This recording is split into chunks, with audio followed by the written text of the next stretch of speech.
asukkaat olivat heränneet tähän.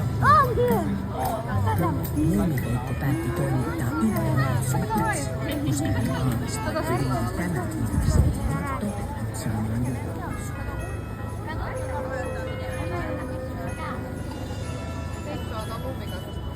Muumipeikko löysi hänet pimeän metson alla. Hänen tumman helmallaan ympäröi pakkasvalo. Hänen keltaiset silmänsä näyttävät hänestä. Muumipeikko näisi hänen hankkelussa luki.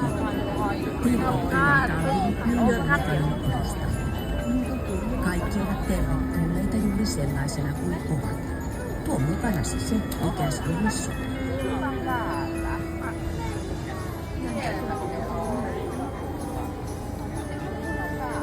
Marko ei tiennyt, millä tavalla hän olisi voinut osallistua tutuliin. Mutta hänen katseensa oli täynnä kaipausta, kun hän uppoutui kutsun kuvaan, jossa Muumitalosta säteili lämmin valo. Hän halusi tietää, mitä juhla tarkoitti, sillä hän ei ollut koskaan osallistunut sellaiseen. Mutta uskaltaisiko lähteä?